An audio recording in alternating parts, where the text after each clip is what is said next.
Señores, se celebró esta semana en La Haya la reunión de la OTAN, la cumbre de la OTAN en Holanda. Esta reunión fue muy esperada por toda la comunidad global porque había sido una insistencia del presidente Donald Trump de que la mayoría de los países que son miembros de la OTAN, que es una organización del Tratado del Atlántico Norte, que agrupa a los países occidentales, Estados Unidos, Canadá, París, Francia, Reino Unido y otros países del este que se han ido extendiendo, donde la OTAN ha ido extendiendo su esfera de influencia. El objetivo era que en esa reunión se aceptara la petición del presidente Donald Trump de que los países tenían que incrementar su gasto de defensa. Se habían todos comprometidos a gastar un 3% de su Producto Interno Bruto y el único país que estaba cumpliendo, decía el presidente Donald Trump, eran los Estados Unidos. Y ya los Estados Unidos no iban a continuar financiando la seguridad de Europa mientras esos países no se comprometían con sus gastos en defensa. Y aquí hay varios puntos que yo quiero tratar. El primero, ¿se puede ver como una victoria del presidente Trump? Sí, el presidente Trump se impone. Ahora, cuando usted desglosa, por ejemplo, y ve los gastos que han implicado los países, usted dice, ven acá, ¿cómo se está repartiendo el gasto militar, por ejemplo, en la OTAN? Más del 66% lo deroga los Estados Unidos, casi un 70%.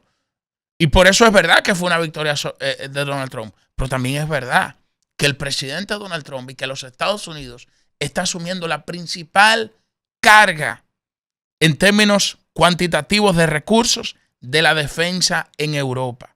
Alemania un 5,9%, Reino Unido un 5,3% de del gasto militar, ¿verdad? Estoy descomponiendo el gasto militar en la OTAN.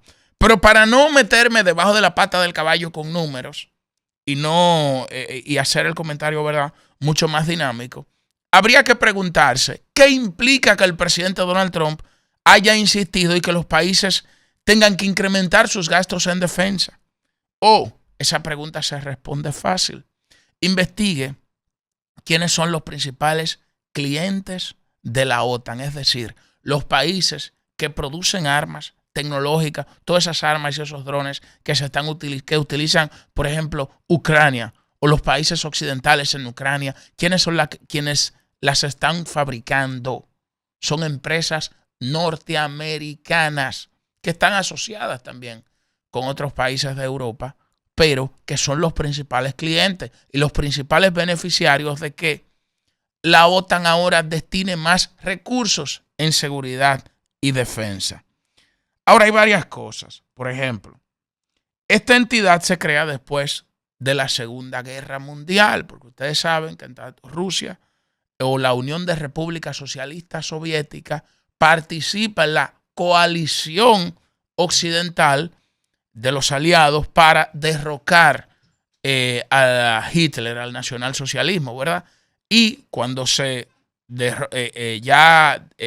destruyen a Alemania, destruyen el nacionalsocialismo, se dividen Alemania entre los distintos bloques de las potencias occidentales vencedoras, Reino Unido, Francia, la Unión Soviética y los Estados Unidos. Entonces inicia el periodo que se conoce como la Guerra Fría después del año 1945. Y el fundamento de la Guerra Fría, entre otras razones, además de las armas nucleares, era que la Unión Soviética, a través del Pacto de Varsovia, estaba extendiendo el comunismo a nivel global. Todos esos países, Letonia, Lituania, de Europa del Este, eran parte del Pacto de Varsovia. Eran parte de la Unión de República Socialista Soviética. Y por lo tanto, lo controlaban los soviéticos. Ahora, ¿qué pasa? La OTAN se crea para contrarrestar eso. La OTAN se crea, y lo dijo el propio general Hastings Lionel Ismay, que fue el primer secretario general de la OTAN, que él fue también jefe militar y asistente de Churchill durante la Segunda Guerra Mundial. Él dijo que la OTAN se crea para mantener a los Estados Unidos dentro de Europa, para mantener a Rusia fuera de Europa y para mantener a los alemanes quietos. Ese era el objetivo fundamental de la creación de la OTAN. ¿Cómo nosotros podemos excluir a Rusia, sacar a Rusia de Europa? Pero sacar a Rusia de Europa implicaba occidentalizar Europa, eliminar la influencia comunista y soviética que estaba cooptando muchos países de Europa del Este. Esa fue su razón de ser. Y por eso, en su artículo 5, que fue en el acto constitutivo de la OTAN, en el artículo 5 se establece la famosa expresión que recogen los tres mosqueteros: todo para uno y uno para todos. Si algún enemigo externo invade a un país miembro de la OTAN, eso se interpreta como un ataque colectivo. Por lo tanto, para la defensa colectiva de los países miembros, nosotros estamos sellados y no vamos a permitir que si un país, cualquiera que ataque a cualquier país miembro de la OTAN, ya sabe que va a tener todos los cañones occidentales de frente. Ahora, ¿qué pasa?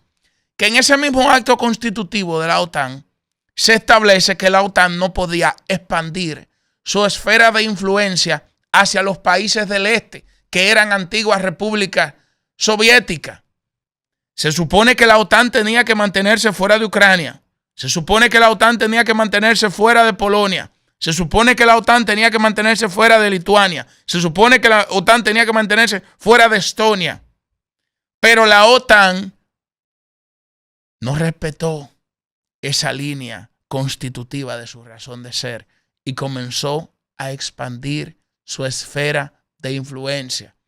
Y países que antes eran soviéticos, entonces pasan a ser parte de la OTAN, pasan a ser parte de la Unión Europea. Y precisamente por esa razón, la principal condición que puso Putin cuando se estaba negociando el acuerdo de paz entre Ucrania y Rusia era que la OTAN tenía que volver a las fronteras constitutivas de 1949, que la OTAN tenía que salir de Rusia.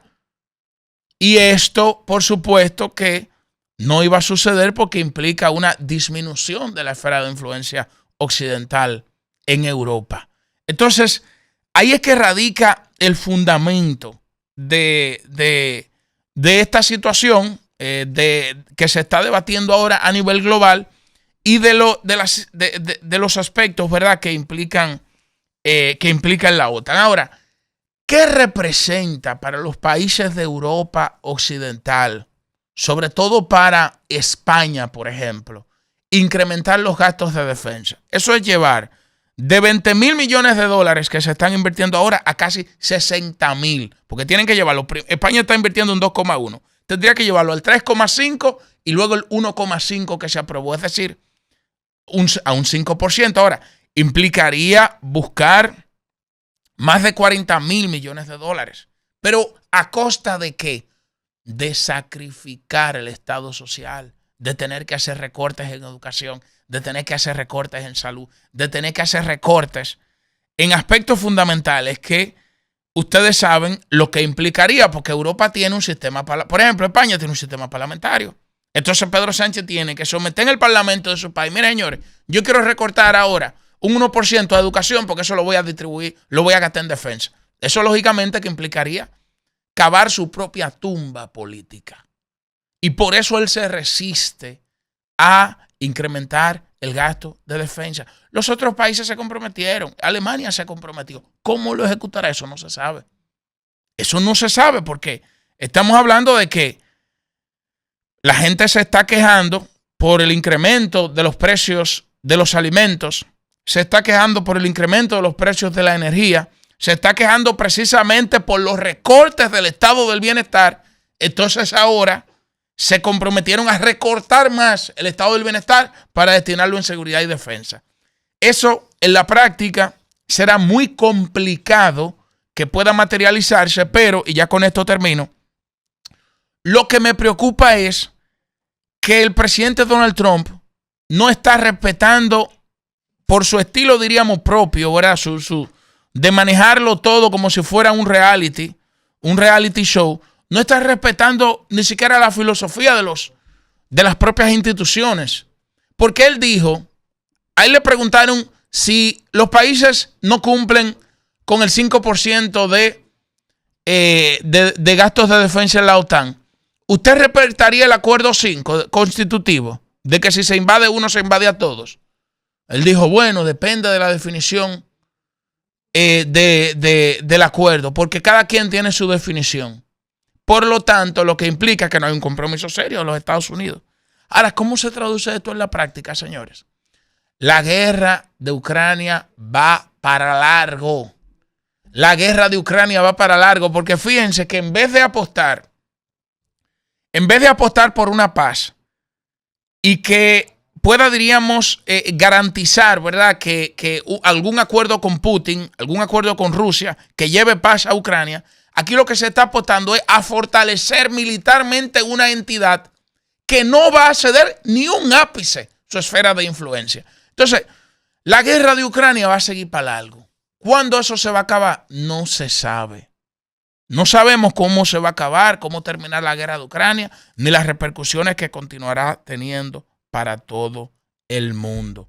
Y esto es preocupante porque detrás de los cuartos fríos y de los análisis fríos hay mucha gente pasando hambre, hay mucha gente que tiene semanas sin comer, hay mucha gente que está muriendo, hay mucha gente que ha dejado su familia, hay mucha gente que está sufriendo. Y los analistas en cuarto frío analizando los temas geopolíticos como si fuera un tablero de ajedrez.